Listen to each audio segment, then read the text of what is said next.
My room is a mess. I am sweating because it is hot, and we're supposed to be getting a storm at some point. It feels very still, so I really hope so. Hello everybody, welcome back to my channel. If you haven't been here before, my name is Debbie and I read a ridiculous amount of books. So many that I've actually got 2 months worth of Vlogmas. I am not talking about a book today. Well, it kind of ties into a play, because I'm talking about a musical that I saw a few months ago called Juliet. I saw this in London with a cast of Legally Blonde and I absolutely loved it. Admittedly, there was a genuine consensus amongst the people I saw it with where we thought that the lead may have been holding back just a little bit slightly, but in general, this was fabulous. If you don't know what Juliet is, how do I describe it? Basically, it starts off with William Shakespeare having written Romeo and Juliet, and then his wife Anne Hathaway says, what if Juliet didn't die? And it kind of goes on from there. My window is open at the moment, so it might seem a bit loud out there, but I have turned off my fan for you. That is love. So this musical is a jukebox musical done with the music of Max Martin. So it's songs that we all love and know. You've got a bit of Britney Spears in there, you've got Ariana Grande, you've got Backstreet Boys. It's just wonderful. And so I'll tell you who the cast is. I did see some understudies. I didn't see Cassidy Johnson as Anne Hathaway. I'll just go through the cast with you, and then after that I'll tell you who I think I saw, because I don't have the insert that I was given. So the cast is Miriam Teakley as Juliet, Oliver Thompson as Shakespeare, Aaron Blair Mangett as May, Cassidy Johnson as Anne, David Badella as Lance, Jordan Luke Gage as Romeo. Then you got Melanie LaBarry as the nurse, Jocasta Armgall as Lady Capulet, Ivan de Freitas as Lord Capulet, Tim Mahandran is Francois, Josh Baker as Thomas. This guy is also the dance captain. Good on you, Josh. And then Rhiannon Duncan as Imogen, Nathan Lorraine Deneen as Gregory, Grace Mowat as Judith, Danielle Fiam. You know when you look at something and you feel like, I should know how to pronounce that, but your brain just doesn't want to. Danielle Fiamania as Lucy, Kieran Lai as Kemp, Jay Marshall as Margaret, also a dance captain. Good on you, Jay. Antoine Marie Strachan as Augustine, Billy Nevers as Cuthbert, Kerry Norval as Susanna, Christopher Parkinson as Fletcher, Dylan Scott Lewis as Richard, Kirsty Skivington as Eleanor, Alex Tranter as Henry, Sophie Usher as Gwyn. I saw Jocasta Armgall as Anne. She was absolutely magnificent, by the way. I know I saw Jocasta, and then I saw an understudy for the role of May as well. So looking at that, I think I saw Christopher Parkinson as May. As I said, this was such a wonderful show. This is up there with shows like Mamma Mia for me, where it's a feel-good party atmosphere. I was sat in the dress circle with the Andes with this one. We were all kind of spread out, so everybody got their own tickets, and so I was sat in the dress circle with the Andes, and we had a wonderful view. We were just off stage. I always have to think about it. Stage left. Yeah, so I was just to the side of stage left, but I still had a wonderful view of the stage.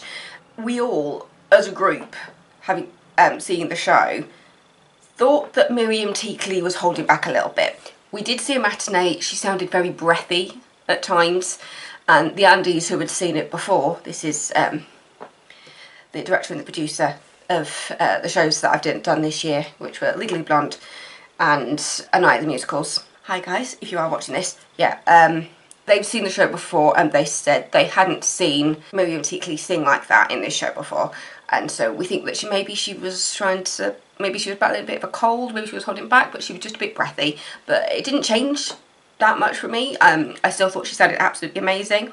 If she was holding back, you know, good on her for trying to save her voice and not pushing it too much. But that was just the general consensus amongst the group that I was watching it with, that we thought that maybe she was holding back a little bit. I still think she sounded amazing though. Oliver Thompson as Shakespeare was absolutely hilarious, and I just loved it all.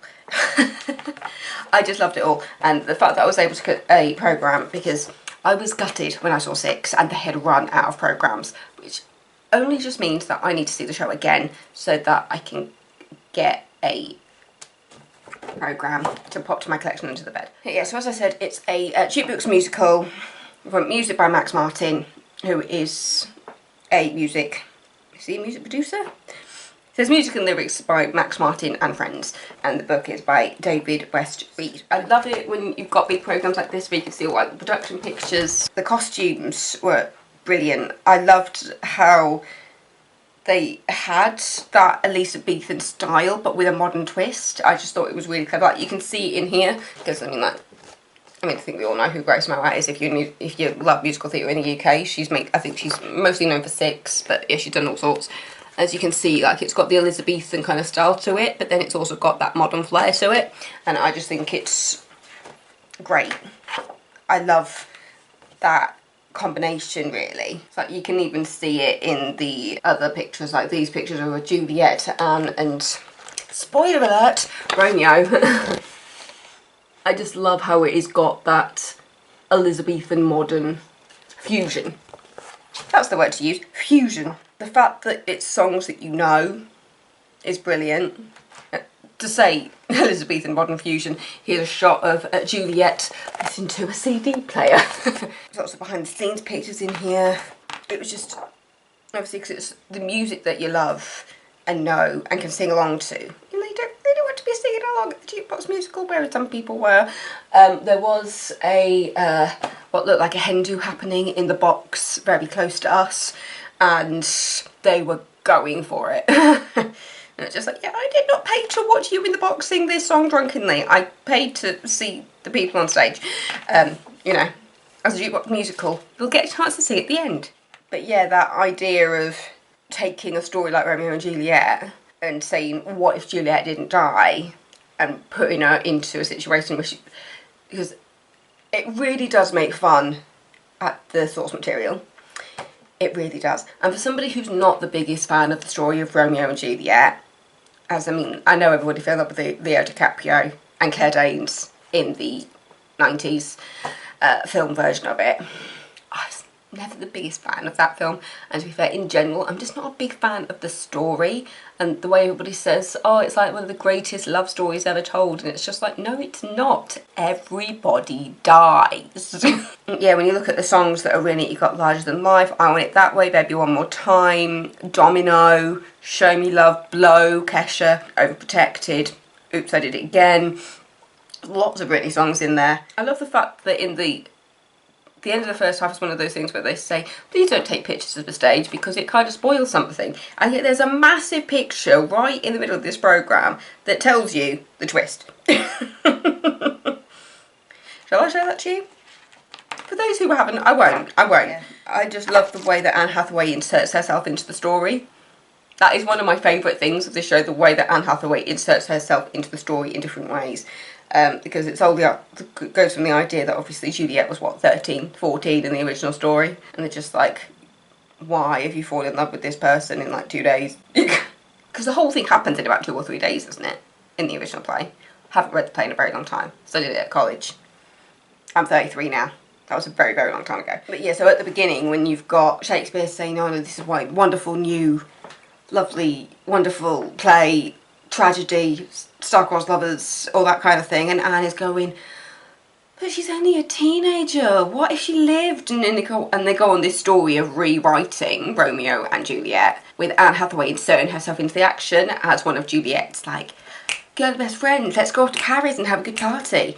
And then through that, then Shakespeare himself inserts himself into the story. Basically, if Anne wants to change the story, then I can change the story as well. And that leads to the twist that happens where in the interval when the staging is a spoiler if you take any pictures of the stage at the interval.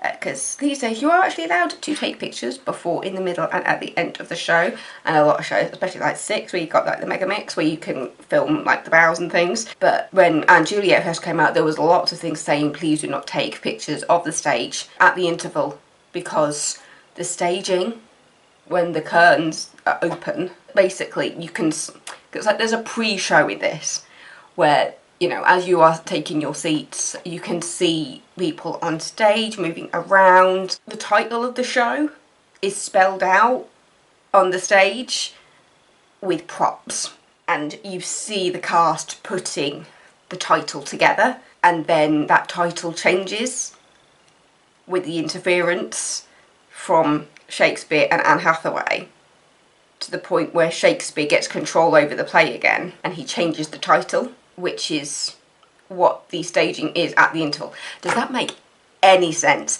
If you've seen the show, you probably understand what I mean. If you haven't seen the show, that will just be complete gibberish to you, what I just said. But yeah, just fantastic music. It really is one where I'd say it's a night out. I mean, I saw the matinee, but it is really one of those ones where, to be really cheesy, it is one of those ones where you can go for a birthday or a hen do and have a really, really good time, mainly because of the music. I mean, I think this picture in a way kind of shows you that kind of party atmosphere that the show has. When I think of the baddie of the show, it's Shakespeare. In a way, it kind of makes me think of Something Rotten, which I've been listening to that soundtrack a lot lately, and I want it to come over because I love the music to Something Rotten. It is so, so good. Yeah. I love that everything is like bright pink. It's really like girl anthem, girl power. I'm surprised there's no Spice Girl songs in this, to be honest.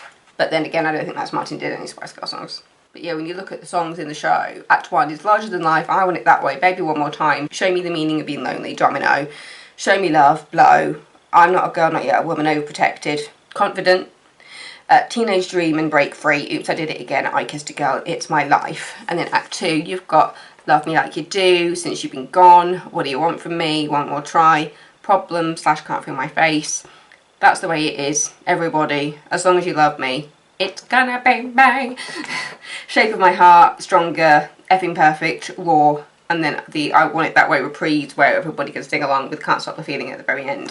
I love the shot that they've used to show what the musical numbers are, because again, it just shows the party atmosphere that this show has. Can you tell I enjoyed this? Again, we're at that point where everything's spoiled, so I'm not going to show you that one. If me telling you that Anne is inserting herself into Juliet's story if she survives, and then Shakespeare says, I am going to interrupt your retelling of this, and if Anne's going to change the story, then I can too, that's Shakespeare, you might be able to guess where it goes. And also, I've already given you the cast list and who they play, so if you paid attention, you'll know that somebody in particular shows up. The fact that Juliet then goes and has like a girly weekend taking Nurse with her and goes to Paris, and she's like, I want to see the world. It's like a coming of age story for Juliet. That's what they've turned it into, this whole star-crossed lovers, everybody dies situation, to the idea of Juliet surviving and going on a girly weekend to Paris.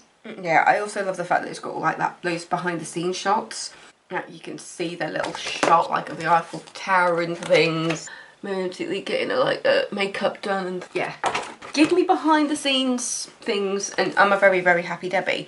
I have been reading, I've got like this Harry Potter movie behind the scenes book.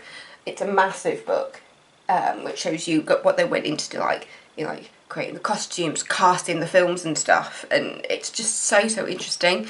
And like, it just got loads of behind the scenes pictures and information for the Harry Potter films, and yeah, I've had it for a long time, but I've started reading it, and it's just so interesting. As I said, give me behind the scenes stuff. Very, very happy Debbie. You've got the full synopsis of Romeo and Juliet in here as well. Basically, if you don't know, Romeo and Juliet come from two warring families, and they fall in love with each other, even though their families hate each other.